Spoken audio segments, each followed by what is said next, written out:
Olá, hoje estamos aqui para tratar de um tema de processo penal, um tema muito importante. Na verdade, dois que estão correlacionados, o interrogatório e a prova testemunhal, conforme você pode ver no slide. Muito bem, olha, interrogatório e prova testemunhal, aqui com o professor Rodrigo Capobianco. E como a gente sempre nos nossos encontros tratamos aqui, eu gostaria logo de início, de passar aqui todos os meus contatos, porque se você tiver qualquer tipo de dúvida na aula que nós estamos tendo hoje, ou qualquer dúvida aí da vida prática que envolva direito penal e processo penal, não titubeie, entre em contato comigo, dá uma olhadinha nos contatos aqui. Então eu tenho lá o meu canal no YouTube, se você não segue, deve seguir, canal de Direito Penal, Rodrigo Capobianco, com mais de 300 vídeos lá, tratando de penal e processo. Estamos também no Facebook, é só procurar Rodrigo Capobianco, no Instagram, Rodrigo Júlio Capobianco, e também nós temos lá o nosso site institucional do escritório, capobianco.adv.br, em que você terá todas as formas de ter um contato comigo, ok? Então, dados esses recados,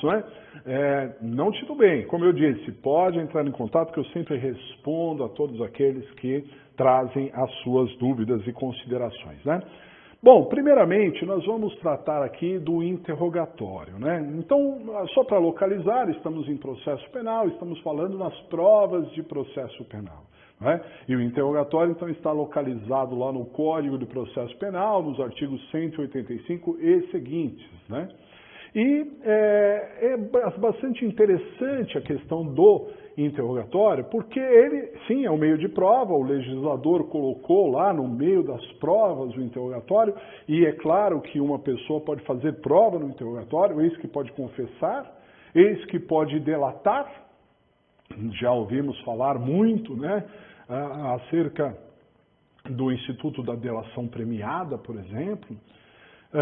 O agente pode trazer outros elementos de convicção para o magistrado.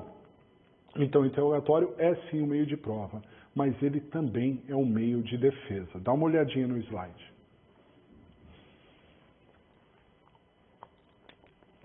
Então, o interrogatório é um meio, uma forma mista, na verdade, de meio de prova e também meio de defesa. É interessante constatar que a Constituição Federal de 88, ela trouxe um princípio dos mais importantes, dos mais relevantes, dentre tantos princípios, dentre tantos preceitos constitucionais ali, garantias, que é o princípio da ampla defesa. E nesse aspecto, diferentemente de outras áreas do direito, aqui na esfera processual penal, o réu ele tem que ter realmente todos os meios de defesa possíveis e imagináveis. E para isso, ele precisa de uma junção entre a defesa técnica, que é feita por advogado, e a autodefesa, que é feita pelo próprio réu.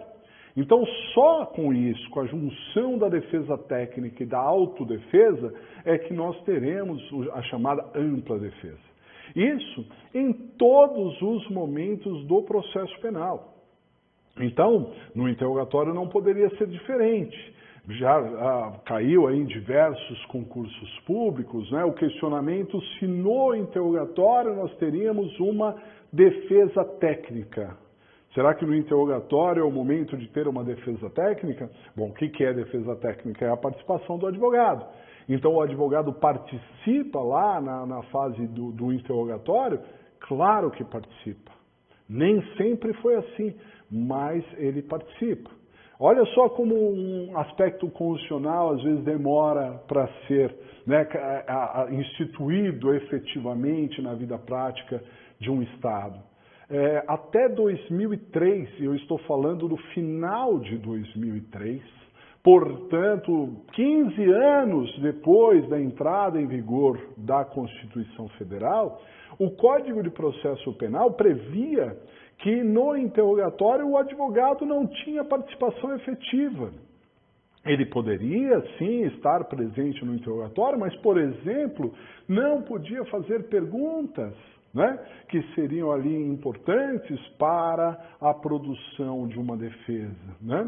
E só no final de 2003, então, que o artigo 185 do CPP foi alterado para dizer que a participação do advogado é imprescindível, podendo fazer perguntas.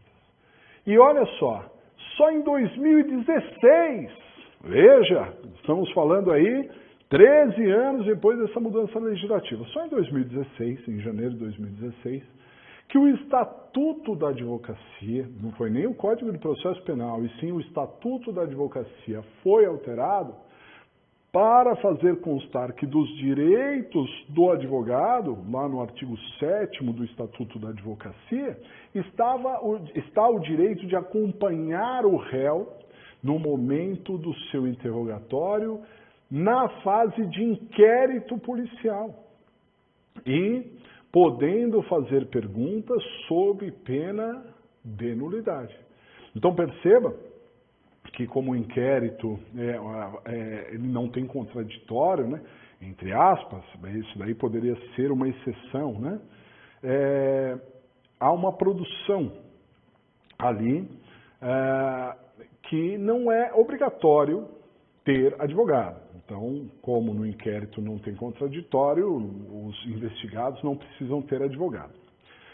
Mas, se o investigado tiver advogado no momento do interrogatório na fase de inquérito, esse advogado deve comparecer ao inquérito, podendo fazer perguntas sob pena de nulidade, né? Então, são aspectos novos, recentes, para mostrar que o interrogatório não é só um meio de prova, mas também é um meio de defesa. Ok? Vamos seguir. Dá uma olhada. É prova porque elementos de convencimento podem ser trazidos ao juiz. Confissão, delação, excludentes, etc. Conforme nós mencionamos. E é meio de defesa, pois o réu exerce a sua autodefesa e o seu defensor pode fazer perguntas para esclarecimento, é o que se chama de defesa técnica.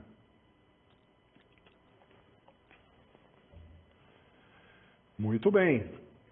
E, aliás, se o réu, em todos os momentos no inquérito, em todos os momentos da persecução penal, vamos dizer, quando processado, ele tem essa ampla defesa, né, com a participação do advogado e ele fazendo a sua autodefesa, o interrogatório talvez seja o expoente máximo da autodefesa, porque, afinal de contas, o réu está diante do juiz, ele pode dar a sua versão dos fatos, ele pode contraditar tudo que já foi definido ali, tudo que já foi falado, né, durante o processo. Então isso acaba sendo um corolário ali do porquê que o interrogatório, então, é esse misto de meio de prova e meio de defesa. Legal?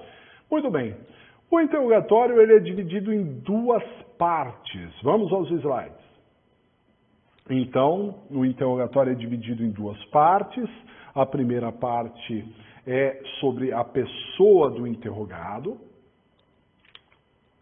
Então, se fala sobre a pessoa do interrogado, qual é a sua vida pregressa, não é? Se ele trabalha, se ele tem residência própria, onde que ele vive, o que que ele faz. Então, a pessoa do interrogado. E também, evidentemente, as perguntas sobre os fatos. Os fatos aos quais o sujeito está sendo interrogado, não é? Na primeira parte, então, olha só, o interrogado será perguntado sobre a residência, meios de vida ou profissão, oportunidades sociais, lugar onde exerce a sua atividade, vida pregressa, né, que nada mais é do que o seu dia a dia, a sua vida, né, o que ele faz, deixa de fazer, notadamente se já foi preso ou processado alguma vez, sempre é perguntado ao réu isso, e em caso afirmativo, qual o juízo do processo, se houve suspensão condicional ou condenação, qual a pena imposta, se cumpriu, né, se a cumpriu, e outros dados familiares e sociais. Enfim, então o juiz ele acaba traçando ali, ou tentando traçar um perfil do interrogado, né, para entender exatamente quem ele é. Aqui vale destacar, isso não serve só para o interrogado, a gente pode constatar isso também quando se fala das testemunhas, que falaremos mais à frente aqui nesse nosso encontro. É muito importante tratar ali do perfil do réu que ele mesmo pode trazer, ou as testemunhas trazerem, porque no artigo 59 do Código Penal, nós temos as chamadas circunstâncias judiciais, né? E dentre as circunstâncias judiciais, aliás, um dos artigos mais importantes do Código Penal, artigo 59, alguns autores até afirmam que é o artigo mais importante do Código Penal, dentre as circunstâncias judiciais estão exatamente personalidade, conduta social, antecedentes.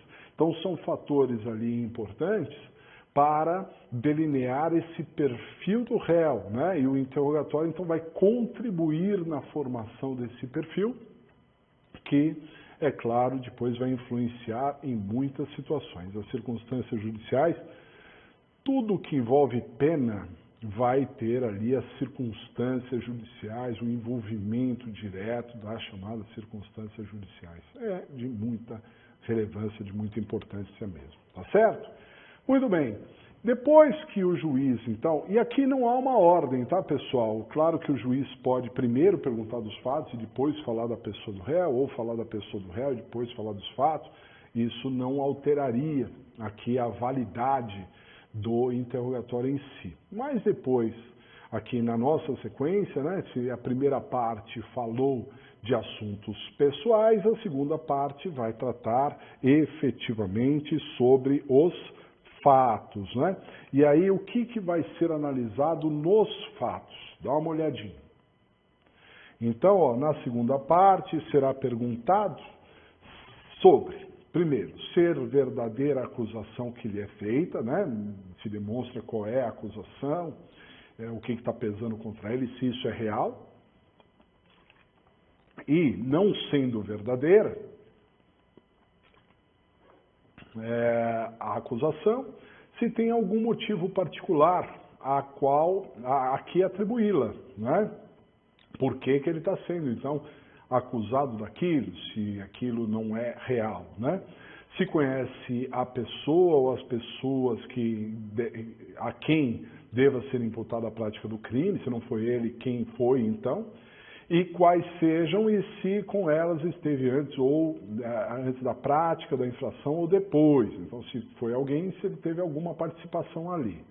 Onde estava o tempo em que foi cometida a infração e se teve notícia dessa, né? Ali podendo produzir, inclusive, aquilo que se chama de álibi. Então, ele pode trazer um álibi. Eu não estava aqui, eu estava lá, e comprovar isso. As provas já apuradas também são questionadas do réu, né? Sobre as provas que já foram apuradas.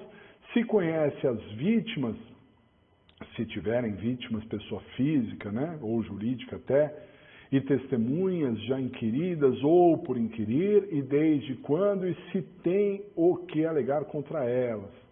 Se conhece o instrumento com que foi praticada a infração ou qualquer objeto que com esta se relacione e tenha sido apreendido, por exemplo, um instrumento de um crime violento, uma faca, uma arma de fogo, né? A infração ou depois dela. E todos os demais fatos e pormenores que conduzam à elucidação dos antecedentes e circunstâncias da infração. E, por fim, se tem algo mais a alegar em sua defesa. Sempre é perguntado ao réu, né, se ele tem alguma coisa que ele gostaria de colocar a seu favor. Então, na verdade, a gente tem no Código de Processo um guia para que o juiz faça o interrogatório. Tá certo? Vamos fazer o seguinte, primeiro intervalo e a gente já retorna com o tema.